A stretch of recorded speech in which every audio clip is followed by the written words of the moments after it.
Crystal field splitting theory saying that the degenerate on the approach of a ligand can split into EG and T2G.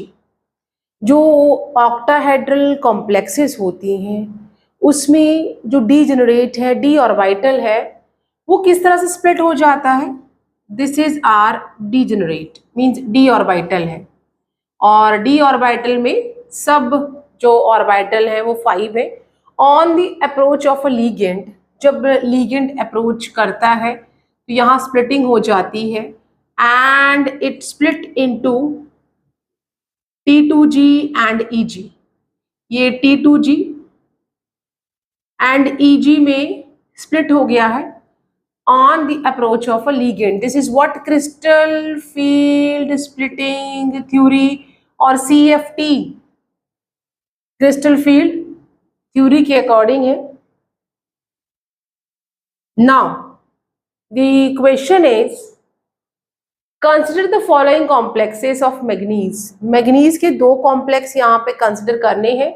Hexa aqua manganese second ion means octahedral complex की बात कर रहे हैं और ये manganese का complex है. Hexa aqua means water के यहाँ पे 6 मॉलिक्यूल अवेलेबल है. मैग्नीज यहाँ पे सेकेंड ऑक्सीडेशन में अवेलेबल है मीन्स इसके ऊपर 2+ का चार्ज है. जो वाटर है it is having a 0 charge. तो ये वाला एक कॉम्प्लेक्स है. दूसरा जो कॉम्प्लेक्स है वो भी मैग्नीज का है, that is the manganese and hexacyanido means यहाँ पे जो साइनाइड है उसके 6 यहाँ पे आयन हमारे पास अवेलेबल है और इसके ऊपर भी 2 चार्ज है.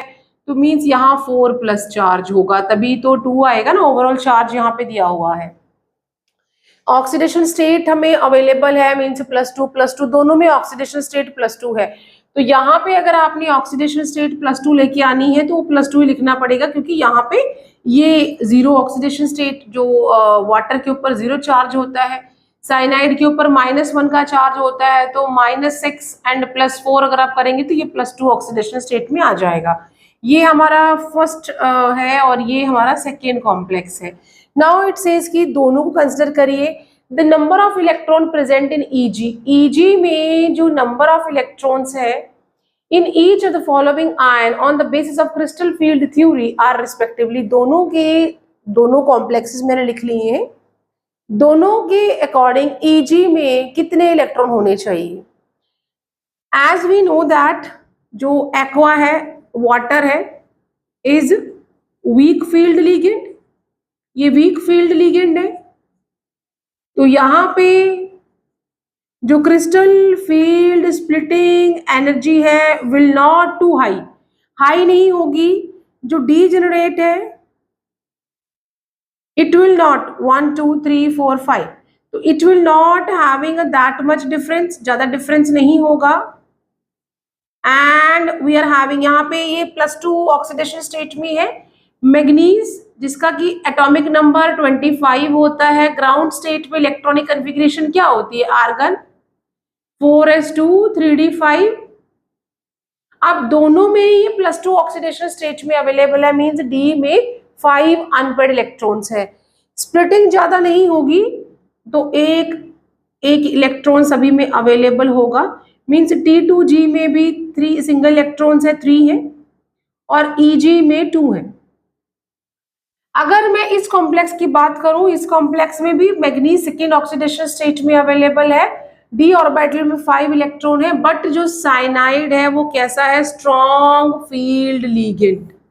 यहाँ पे स्प्लिटिंग बहुत ज्यादा हो जाएगी एंड यहाँ पे स्प्लिटिंग ज्यादा होने के कारण जो पेयरिंग एनर्जी है it is a very less. Pairing हो जाएगा यहाँ पे एंड जो 5 इलेक्ट्रॉन्स हैं they will be like that. पहले सिंगल भरेंगे और फिर हम इस तरह से भर देंगे. तो EG में यहाँ पे 0 इलेक्ट्रॉन है और T2G में यहाँ पे 5 इलेक्ट्रॉन है. तो अकॉर्डिंग टू दैट कि जो पहला वाला कॉम्प्लेक्स है वहाँ पे EG में 2 इलेक्ट्रॉन है और दूसरे वाले कॉम्प्लेक्स में EG में 0 इलेक्ट्रॉन है. मीन्स अगर हम देखें तो 2/0 वाले जो हमारा ऑप्शन है वो करेक्ट होगा. Let's see which option will be the correct. So अगर हम डी से बात करें तो 2 और 1, अब हमारा जो आंसर है वो 2 एंड 0 आ गया है। सी की बात करें 3 एंड 5, डी और सी अभी तक इनकरेक्ट है। B 3 and 1, it is also incorrect, and A is 2 and 0. So A is a correct option here. So correct option for this question is, correct option क्या हो गया?